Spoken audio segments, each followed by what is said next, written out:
But anyhow, here's a question. So one of the things you had on there was nuclear power had to be about 30% or something of where we were energy needed to be. Japan just yesterday, 2 days ago, said that they're going to cancel their nuclear program by 2030. So they're one of they were, or maybe still are, one of the leaders in nuclear energy production. I'd love to get to the 30%. One of the biggest sources of it has been offline for most part for a while and is planning to completely shut down.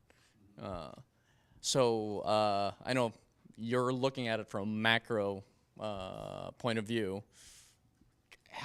I'd love to kind of your point of view and kind of what that discrepancy is. This a bump? Are we going to expect somebody else? Are we right now don't seem to be on a great path to actually fill in the gap there. So I'd love your thoughts on that.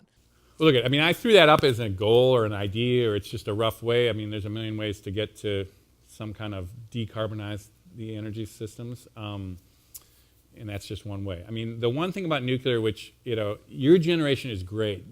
From my point of view, you guys are open-minded, you're kind of flexible, you're thinking, about the big picture. I mean, particularly people in this kind of program, you're not the problem. Actually, the boomers, really, the boomers are the problem in many respects, which is my generation. And hopefully they're fading out more and more here.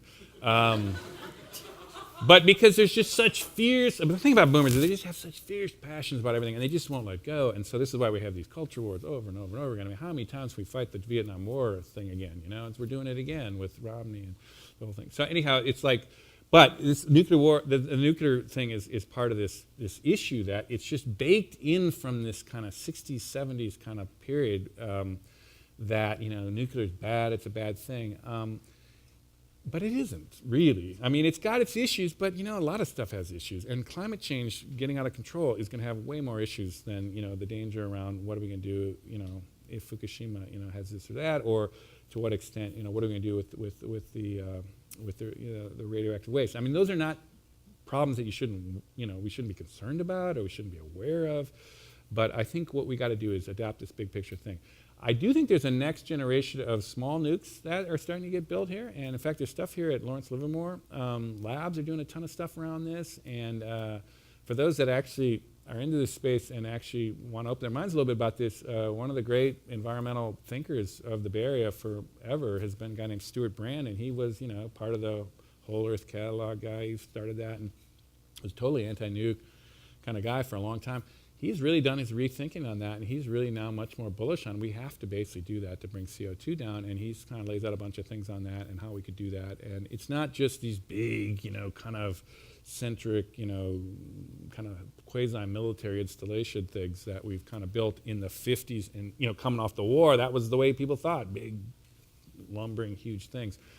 I think the next generation of nukes will be much smaller, and they'll be much more decentralized, and there'll be ways that essentially they'll be safer. And there'll also be ways, there's been some creative ways of how to do it with the waste. So anyhow, I don't have all the answers on that. I'm just thinking, just like everything here, we got to think so much more flexibly. We got to let go of past prejudices. We got to basically open our minds to things that we hadn't thought about, and we got to take risks. And we're going to have to take some risks, I think, around nuclear energy.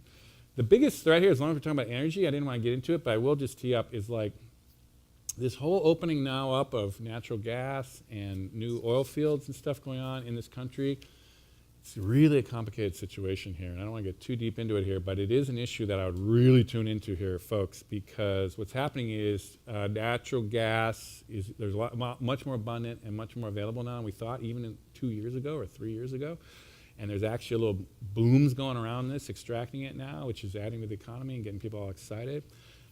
And it is some positive side of this, which is, I've literally heard this from people who are really tied into, essentially the carbon industries, that a lot of coal-based plants that 2 or 3 or 4 years ago were getting planned and just, damn the torpedoes, they're going to build these coal plants, are getting shelved for the idea that there's going to be a next generation of cleaner natural gas kind of plants, which are by far much better than coal, which is the dirtiest and the worst kind of carbon, but still is not clean energy. And essentially, you're building yet another generation or two of these natural gas plants. So anyhow, this is an issue that I think you got to tune into. Now, I don't think you have to slab the brakes out here. There's some kind of transition where we're going to probably get to cleaner and cleaner carbon energy for a while we parallel process to try to get much cheaper kind of scaling up clean energy. But it's a big, complicated problem here, and it's one of the great challenges of our time, I'd say.